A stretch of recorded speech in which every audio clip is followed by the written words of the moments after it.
Hello, welcome to our show. It's Kristen Rabell. And Rebecca Johnson. All right, we're here for the Rabell Realty Group podcast on Memorial Day. So we know you all are out there on your boats or by the beach, the river, the lakes, having fun, barbecuing, hopefully honoring our heroes, those who sacrificed their lives for us. Today is a beautiful day in their memory. Also a great Monday to have off. So we're going to have a short show. Okay, we're not going to keep you here all day long. So we're both short too. So I look tall today on the podcast. I still feel short, but hey, So share some stories on our on the post about some of the heroes that you've known that died for us and sacrificed their lives for us. If you have any beautiful stories, not sad stories. I mean, obviously it's sad that they've lost their lives, but we are so thankful for them and all of the veterans who've actually served for us, even if they didn't lose their lives. So again, thank you veterans. Thank you families who always every day mourn the loss of yours. But let's get into it.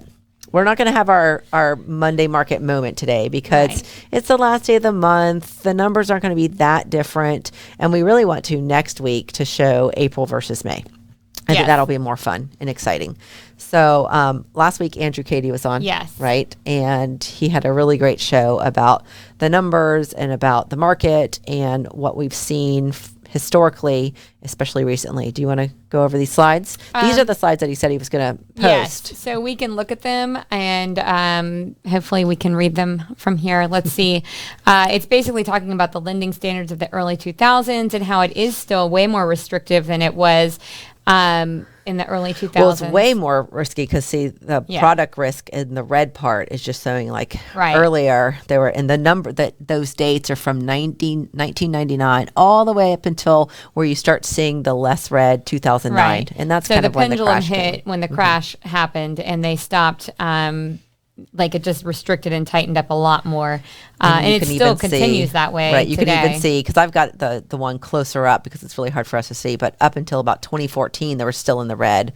But now there's no borrower risk. You've got to like have your paper trail like 100%, your money trail 100%. Right. So it's a lot less risky. They've gotten a lot more restrictive on what they will and will not accept. And I think that's fine. Some people think it's too restrictive, and I'm sure they'll loosen those up as things change in the economy and we'll go right back where we were because it's cyclical. Yeah. That's how real estate works. Big old circle. And then the next slide to the right is the volume of loans in billion. Well, no, not that one. Sorry. Go back.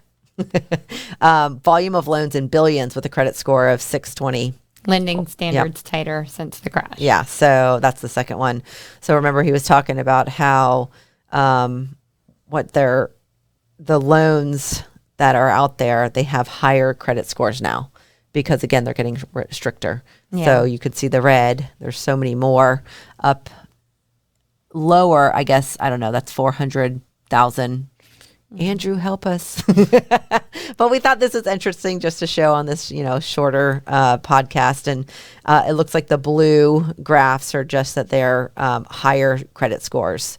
Or those are the low credit scores. That's how many that they're in billions that they're borrowing to or lending to. Back in the early, all the way till about 2007, 2008, a lot of people were just getting cash back. Like they'd be two band teachers. I know this is an actual story that happened. Two band teachers bought a house. They got almost $8,000 back at closing, which means they put nothing down on the house. And the bank paid them to buy the house. That's not happening and anymore. And guess what? They lost the house a couple years later, unfortunately, because they went underwater on it. So I think it is important to have a little bit of skin in the game when you're buying a major purchase. And I mean, car dealers know that. They make you put money down for a lease or to purchase. Yeah, there was a lot stricter then. And it's luckily now the home loan department is a lot stricter also. I like this one. The foreclosure activity is an all-time low. So remember in, 2005 when the market was really changing, 7, 8, 9, 10, all the way down to about, it looks like 15 here, very high foreclosure activity. Yes. Now, as an investor, you want to see those foreclosures because that's where, you find your investment opportunities. Houses you can flip, you can turn into rentals because the money looks better, but it's actually really healthy not to have so many. And that's, again, why we're going back to, we're not going to see this bubble. We talked about this bubble anytime soon. It's going to be a correction. And a couple of things in the market that we can tell. I mean, first of all, there's not as many foreclosures out there. Yes, they are still out there. Right. Well, I want to speak to that because everybody's like, oh, there's foreclosures hitting the market. Right. Because there was forbearance for over 2 years. So, yes, you had people who were not paying. And actually, a couple articles have been out talking about how people are having to catch up that forbearance or they face issues like foreclosure. So there will always be some foreclosures. It's just not real estate is local. This is U.S. properties. So unless you're looking everywhere, you're not necessarily going to find the right kind of foreclosures or mini foreclosures in the area where you were looking. And this is showing, 76,000 in 2022 quarter one. That's that tiny little number there. So, but that might be in these larger cities, not even the smaller towns. Gainesville is considered a smaller town. Yes, Tampa is considered a big city. Gainesville, Ocala, even St. Augustine, those are smaller. You may or may not have as many there. But I can tell you what we're seeing in the market right now. We're seeing a lot more houses take a lot longer sitting on the market. We're seeing many, many price drops. I think you told me the other day, last week, that there were like 44 price drops or something. I didn't see a statistical number. No, on the MLS. It was no. But we definitely are seeing them. Or even my sister who watches the show is talking about homes that she's following in the Tampa Bay market that have been dropping in price over the last couple of weeks. So it's happening.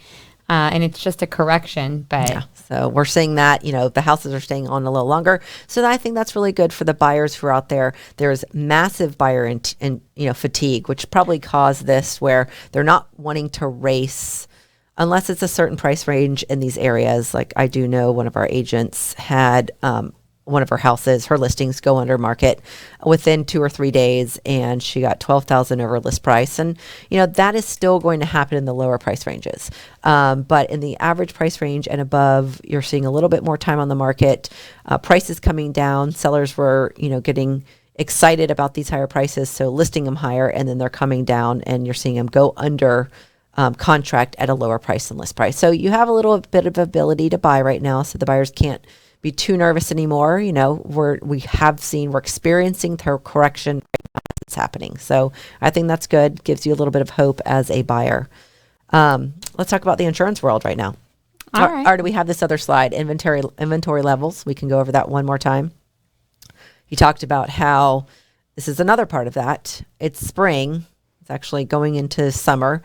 You're always going to see more houses on the market. So this graph was just showing that the spring market always adds more homes. Now, granted, we're lower than years before. You could see how it's gone way lower in the past, 2 years, but we have raised homes, on the market, active homes since the beginning of the year. So I think that's what that graph was showing. That's what he was talking about last week. Interesting stuff. So these are the charts. These are the graphs that he was talking about. We were just wanting to show them so that we could go over them.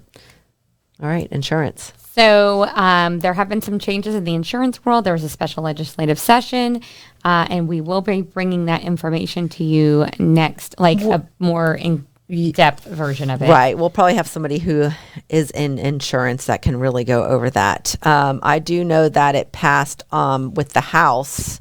I forget the exact numbers, but the House passed it and the Senate passed it. So it's with Governor DeSantis. He's actually the one who created this special session because during the regular session, they could not come up with a plan. Now, is it perfect? No. Are we going to solve the insurance problem overnight or in 1 week? No, not at all. But here are some things that Carrie Ward of Darshakal shared with me.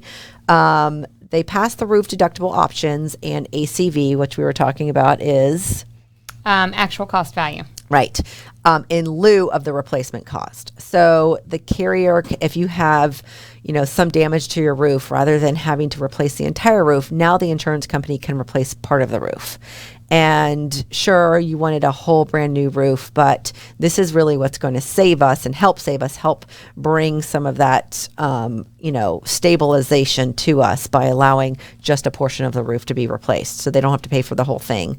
And they can pull and borrow from the state catastrophe fund in lieu of buying reinsurance would be at a lot cheaper for the carrier, which could make our rates lower. So I think there's being $2 billion set aside. I could be wrong with that number, but I think that's what I read. $2 billion set aside for this state catastrophe fund. So there's a lot of people that don't agree with all of this. There's two sides to everything. I heard on one news, article or video that, basically there were a lot of people still unhappy with this, but I think this is really just relieving some of us. At least 3 companies have become insolvent in Florida and put in receivership.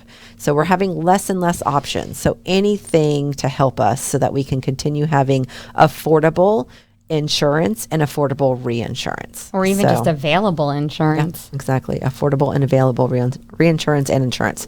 So again, we'll have someone on in the next week or so to really talk about this. I think this is really important for us to know as Florida homeowners, as realtors, buyers, sellers, but really just as homeowners in general. So I think that's all we have. That's all we have. Get out. We want to get back to the beach, yes. All right, and the river. So we thank you for joining us. We'll go through our regular slides, and we'll see you next week. That's right. If you have a property that you are not interested in dealing with, and we do get a lot of those calls where the tenants just have become a problem for the owner, we are happy to take that mess on for you. We'll be your leasing agent, your accountant, repair person, inspector, and overall landlord. Give us a call at 352-213-6410. All right. If real estate sounds exciting and you want to join a real estate company, a brokerage, or a team, you can call us at 352-559-8820. Remember, we'll take you if you're unhappy where you are, and we'll reteach you, relearn you, and help you out. You can email us also at join@buysellerabell.com.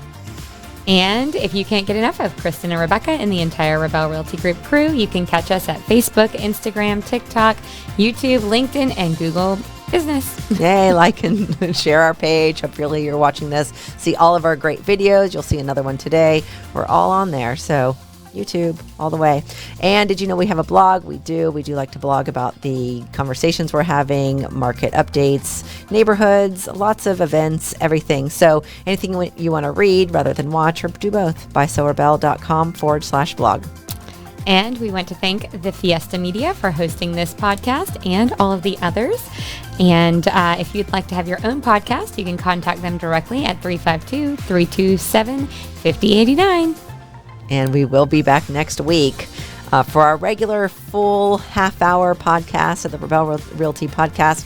If you want to watch any of the old ones, please, you can go on YouTube and watch RabellPodcast.com. But tune in every Monday at 2 p.m. We'll be here. Thank you.